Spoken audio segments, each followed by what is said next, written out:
നമസ്കാരം. Israel Iran യുദ്ധം കൊടുമ്പിരി കൊള്ളുന്ന ഈ സമയത്ത്, ഇപ്പോൾ 10, 12, 13 ദിവസം ആകുന്ന ഈ സമയത്ത് വലിയ നാശനഷ്ടങ്ങൾ ഇരുപക്ഷത്തും ഉണ്ട്. ഇപ്പോ ഇറാൻ ഏകപക്ഷീയമായി വെടിനിർത്തൽ നിർത്താൻ പോകുന്നു, അല്ലെങ്കിൽ കീഴടങ്ങാൻ പോകുന്നു, അതല്ലെങ്കിൽ മധ്യസ്ഥ പ്രവൃത്തികൾക്ക് വഴങ്ങുന്നു, ഞങ്ങൾ മധ്യസ്ഥ പ്രവൃത്തിക്ക് നിന്ന് തരാം എന്നൊക്കെ പറയുന്നു എന്ന രീതിയിൽ ചില വാർത്തകൾ വരുന്നുണ്ട്. യഥാർത്ഥത്തിൽ വസ്തുതകളുമായി യാതൊരു ബന്ധവും ആ വാർത്തയ്ക്കില്ല എന്നതാണ് വാസ്തവം. ഇവിടെ കഴിഞ്ഞ ഏതാനും ദിവസങ്ങളായി ഇറാൻ ഇസ്രായേൽ യുദ്ധത്തിൽ ഇസ്രായേലിൽ നിന്ന് പ്രത്യേകിച്ച് വിവരങ്ങളൊന്നും പുറത്തു വന്നിരുന്നില്ല, അഥവാ പുറത്തുവിടാൻ അവിടെ തയ്യാറായിരുന്നില്ല. എന്നാൽ ഇറാനിലെ വിവരങ്ങൾ വളരെ വിശദമായി തന്നെ പുറത്തേക്ക് വരികയും അവിടുത്തെ നാശനഷ്ടങ്ങളും മരണനിരക്കുകളും എല്ലാം പുറത്തറിയുകയും ചെയ്തിരുന്നു. ഇറാനും ഇസ്രായേലും തമ്മിലുള്ള ഒരു പ്രധാന വ്യത്യാസം എന്ന് പറഞ്ഞാൽ, ഇറാനിലേക്ക് അക്രമം നടത്തി കഴിഞ്ഞാൽ, ബോംബിംഗ് ഒക്കെ നടത്തി കഴിഞ്ഞാൽ മരണസംഖ്യ കൂടും, എങ്ങനെയായാലും കൂടും. കാരണം ഇറാനിൽ ബങ്കറുകൾ ഇല്ല എന്നത് തന്നെയാണ്. കാരണം അവർ ഷിയ നേതൃത്വമാണ് അവിടെ കൂടുതലുള്ളത്. ഷിയാക്കൾ പൊതുവെ രക്തസാക്ഷിത്വം ആഗ്രഹിക്കുന്നവരാണ്, മരണം ആഗ്രഹിക്കുന്നവരാണ്. അതുകൊണ്ട് തന്നെ ബങ്കറുകൾ അവർ വെച്ച് പുലർത്തില്ല. അത് ബാക്കിയുള്ളവർക്ക് അറിയില്ലാന്ന് തോന്നുന്നു. ഇസ്രായേൽ എന്ന നേരെ തിരിച്ചാണ്. ഇസ്രായേൽ ജനതയുടെ 70% ജനങ്ങളെയും ഉൾക്കൊള്ളാൻ പറ്റിയ തോതിലുള്ള ബങ്കറുകൾ അവിടെ ഉണ്ട്, ഇസ്രായേലിലുണ്ട്. അതായത് ഇസ്രായേലിലെ മൊത്തം ജനസംഖ്യയുടെ 70% ബങ്കറിൽ കഴിയാൻ അവർക്ക് സാധിക്കും. അത്രത്തോളം സൗകര്യങ്ങൾ അവിടെ ഒരുക്കി വെച്ചിട്ടുണ്ട്. ആ ബങ്കറുകളിൽ പോലും സമാധാനമില്ലാത്ത അവസ്ഥയിലാണ് ഉള്ളത്. കഴിഞ്ഞ ദിവസം പല വിദേശകാര്യ മന്ത്രിമാർ പോലും ഇസ്രായേൽ സന്ദർശിച്ചിട്ട് അവസാനം ബങ്കറിൽ നിന്ന് പുറത്തിറങ്ങാൻ പറ്റാതെ വന്ന വിമാനം ഒഴിവാക്കി മറ്റു ഫൈറ്റർ ജെറ്റുകളിലും മറ്റും യാത്ര ചെയ്യേണ്ട സാഹചര്യം ഉണ്ടായതായിട്ട് വാർത്തകൾ വരുന്നുണ്ട്. ഇസ്രായേലിൽ നിന്നിന്റെ വാർത്തകൾ വരുന്നുണ്ട്. ഇസ്രായേൽ ടൈംസിനെ സംബന്ധിച്ചുള്ള വാർത്തകൾ വളരെ വിശദമായി തന്നെ കൊടുക്കുന്നുമുണ്ട്. അതായത് ഇസ്രായേലിൽ നിന്ന് വാർത്തകൾ പുറത്തു വന്നു തുടങ്ങി എന്ന് സാരം. വളരെ ഗുരുതരമായ ഒരു അവസ്ഥയാണ് ഇസ്രായേലിനെ സംബന്ധിച്ച്. ഇത് ചെറിയൊരു ഭൂപ്രദേശമാണ്. ഇറാൻ അതിന്റെ വിശാലമായ ഭൂപ്രദേശത്ത് നിന്നുകൊണ്ട് തൊടുത്തുവിടുന്ന മിസൈലുകൾ ഇസ്രായേലിൽ വന്ന് വീഴുമ്പോൾ അത് താങ്ങാൻ പറ്റുന്നില്ല. അതിന്റെ പ്രഹരശേഷി അത്രത്തോളം വലുതാണ്. മാത്രമല്ല, ഓരോ തവണ ഉപയോഗിക്കുന്ന മിസൈലുകളും നേരത്തെ ഉപയോഗിച്ചതിന്റെ കൂടുതൽ പ്രഹരശേഷി ഉള്ളതായിട്ടാണ് കാണുന്നത്.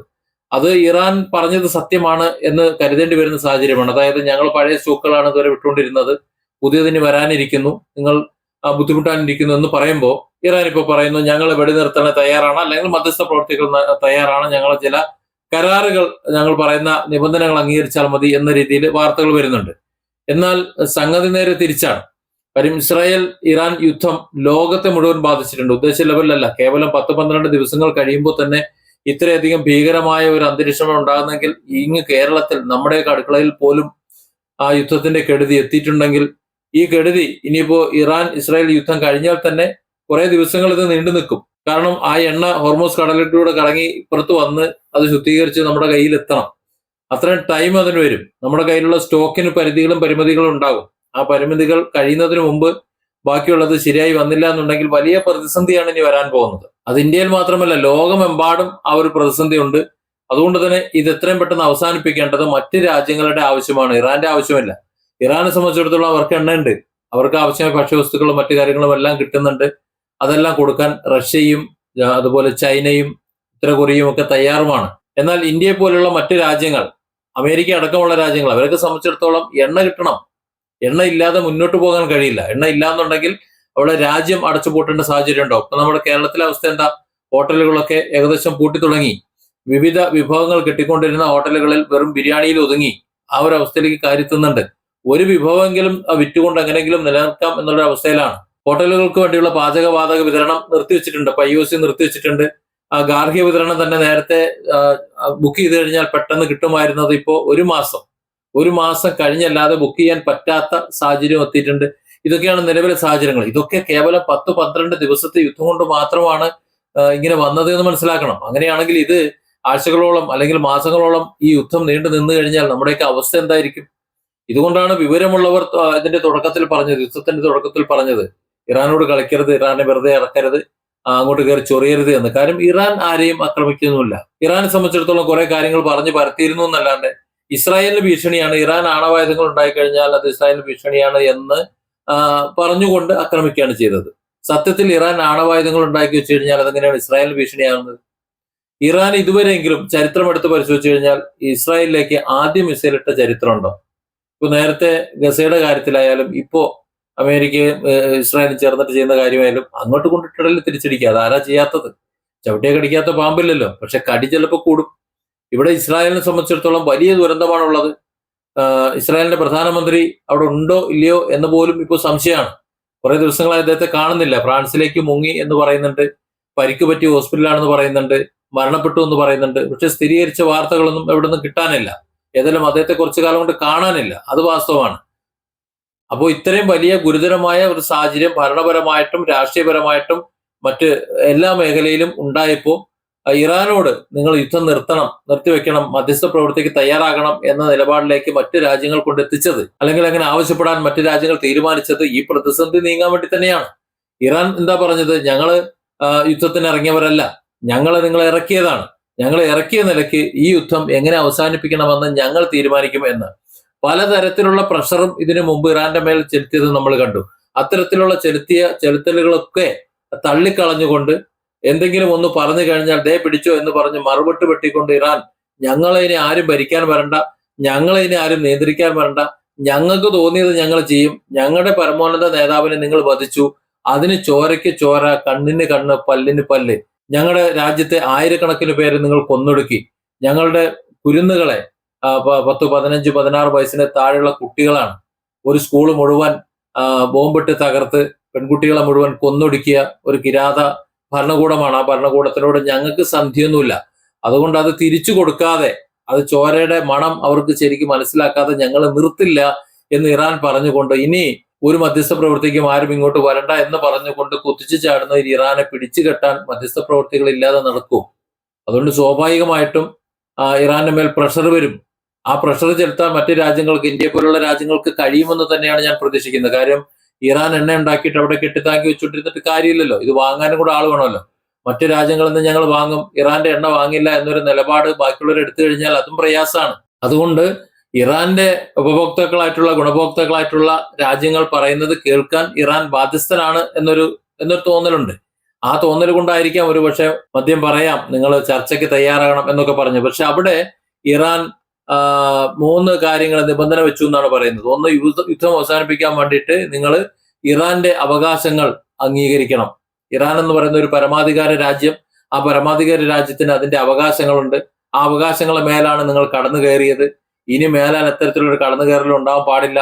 ഇറാന്റെ പരമാധികാരം ഇറാന്റെ ആഭ്യന്തര കാര്യങ്ങൾ ഇറാൻ പരിഹരിച്ചുകൊള്ളും. അതുകൊണ്ട് ഇറാന്റെ അവകാശങ്ങൾ, ആ അവകാശങ്ങൾ സംരക്ഷിക്കാൻ നിങ്ങൾ തയ്യാറാകണം, നിങ്ങൾ അംഗീകരിക്കണം. മറ്റെല്ലാ രാജ്യങ്ങളിലും ഉള്ളതുപോലെ ഇറാനും പൗരന്മാരുണ്ട്, ഇറാനും ഒരു രാജ്യമാണ്. അതുകൊണ്ട് ആ രാജ്യങ്ങൾക്കുള്ള അവകാശങ്ങൾ ഇറാനും ഉണ്ട് എന്ന് നിങ്ങൾ മനസ്സിലാക്കണമെന്നതാണ് ഒന്നാമത്തെ ആവശ്യം. അതിനെ നമുക്ക് കുറ്റം പറയാൻ പറ്റുമോ? രണ്ടാമത്തെ അവകാശം ഇറാന് നഷ്ടപരിഹാരം കൊടുക്കുക എന്നുള്ളതാണ്. ഇസ്രായേലിലെ നാശനഷ്ടങ്ങളെ കുറിച്ച് നമ്മൾ പറയുമ്പോഴും ഏതാണ്ട് അതുപോലെ തന്നെ ഇറാനിലും നാശനഷ്ടങ്ങൾ ഉണ്ടായിട്ടുണ്ട്. പക്ഷെ ജീവാപായം ഏറ്റവും കൂടുതലുള്ളത് ഇറാനിലാണ്. ഇറാനിൽ ബങ്കറുകളില്ല, അത് തന്നെയാണ് അതിന്റെ കാരണം. ഇസ്രായേലിലെ ജനത ഒരു സൈറൺ വന്നു കഴിഞ്ഞാൽ നേരെ ബങ്കറിലേക്ക് പോകും. പിന്നെ ഒരു പരിധി വരെ അവർ സുരക്ഷിതരാണ്. പക്ഷെ ഇറാനിൽ അതല്ല. ഇറാനിൽ ആളുകൊണ്ടും അല്ലാതെയും ഒക്കെ വലിയ ഒരു നഷ്ടമാണ് ഇറാൻ ഉണ്ടായിട്ടത്. ആ നഷ്ടത്തിന് മറ്റുള്ളവർ ആരാണോ കാരണക്കാർ അവരുൾപ്പെടെ നഷ്ടപരിഹാരം നൽകണമെന്നാണ് ആവശ്യപ്പെടുന്നത്. അതിനെ അംഗീകരിക്കാതിരിക്കാൻ പറ്റുന്നില്ല. കാരണം ഇറാൻ ആരെയും അങ്ങോട്ട് ആക്രമിച്ചിട്ടില്ല. ഇറാനെ ആക്രമിച്ചതിന് പ്രത്യാക്രമണം മാത്രമാണ് ഇറാൻ ചെയ്തത് എന്നതുകൊണ്ട് ഇറാന് നഷ്ടപരിഹാരം കൊടുക്കാൻ ആരൊക്കെയാണോ ഇറാനെ നശിപ്പിക്കാൻ ഇറങ്ങി പുറപ്പെട്ടത് അവരുടെ ബാധ്യതയാണ്, അവരത് ബാധ്യതപ്പെട്ടിരിക്കുകയാണ് എന്ന് ഇറാൻ പറഞ്ഞിട്ടുണ്ടെങ്കിൽ അതിനെ തള്ളിക്കളയാൻ പറ്റില്ല. ഇത് രണ്ടിനും പുറമെ ഇറാൻ മുന്നോട്ട് വെച്ചിട്ടുള്ള 3ാമത്തെ ആവശ്യം എന്ന് പറയുന്നത് മേലിൽ ഇമാതിരിയുള്ള പരിപാടിയും കൊണ്ട് ഞങ്ങളുടെ അടുത്തേക്ക് വന്നേക്കരുത് എന്നാണ്. അതായത് ഭാവിയിൽ ഞങ്ങളെ ആക്രമിക്കാൻ വരരുത്. ഞങ്ങളാരും അങ്ങോട്ട് വരില്ല. ഞങ്ങൾ ആക്രമിക്കുകയാണെന്നുണ്ടെങ്കിൽ ഞങ്ങൾ ആക്രമിച്ചോളൂ, അത് നോ പ്രോബ്ലം, അത് സ്വാഭാവികമായിട്ടും സംഭവിക്കുന്നതാണല്ലോ. പക്ഷെ ഇങ്ങോട്ട് വന്നിട്ട് ഞങ്ങളെ ചൊറിയാനോ ഞങ്ങളെ ആക്രമിക്കാനോ നിൽക്കരുത്. ഈ 3 ആവശ്യങ്ങളും ഇറാനെ സംബന്ധിച്ചിടത്തോളം ന്യായമാണ്. ഇത് പരിഹരിക്കപ്പെട്ട് കഴിഞ്ഞാൽ യുദ്ധം തീരും. അതിന് ഇറാൻ അടിയറവ് പറയുന്നു എന്ന് പറയാൻ പറ്റുമോ? അതായത് ഇറാൻ ഒരു പരമാധികാര രാഷ്ട്രമാണ്. ആ രാഷ്ട്രം എന്താണെന്ന് അംഗീകരിക്കണം. മറ്റുള്ള രാജ്യം അംഗീകരിച്ചു കഴിഞ്ഞാൽ ഇസ്രായേലിനും അമേരിക്കയ്ക്കും ഇന്ത്യക്കും എല്ലാവർക്കും കിട്ടുന്ന അതേ ഒരു പരിഗണന അവർക്കും കിട്ടിക്കഴിഞ്ഞാൽ പിന്നെ കയറി ചൊറിയാൻ നിൽക്കില്ലല്ലോ ആരും. അപ്പൊ ആ പരിഗണന അവർ അവകാശപ്പെടുകയാണ്, അത് ആവശ്യപ്പെടുകയാണ്, അത് വേണം. പിന്നെ ആവശ്യമില്ലാതെ കയറി ചൊറിഞ്ഞുണ്ടാക്കിയിട്ടുള്ള നഷ്ടങ്ങൾക്ക് നഷ്ടപരിഹാരം, മാന്യമായ നഷ്ടപരിഹാരം, അത് പരിഹരിക്കപ്പെടാനുള്ള നഷ്ടപരിഹാരം നൽകണം. ഇനി മേളിൽ കയറി ആവശ്യമില്ലാത്ത പരിപാടിക്ക് നിൽക്കുകയും ചെയ്യരുത് എന്ന് പറഞ്ഞാൽ ഈ 3 ആവശ്യങ്ങളും അംഗീകരിക്കണമെന്നുണ്ടെങ്കിൽ ഞങ്ങൾ യുദ്ധം നിർത്തുന്നതിനെ കുറിച്ച് ആലോചിക്കാമെന്നാണ് പറയുന്നത്. ഇപ്പൊ ഇന്നലെയും മിസൈലുകൾ ഇറാനിൽ നിന്ന് ഇസ്രായേലിൽ പതിച്ചതായി ഇസ്രായേൽ സൈന്യത്തിന്റെ റിപ്പോർട്ടുകൾ വാർത്താ മാധ്യമങ്ങളിൽ വന്നിട്ടുണ്ട്. ജെറുസലേം ഉൾപ്പെടെയുള്ള പല നഗരങ്ങളിലും അപായ സൈറനുകൾ മുഴുകുകയും ആ സൈറൺ നിലനിൽക്കവേ തന്നെ മാറാനുള്ള സാവകാശം സാധാരണ വരലുണ്ട്.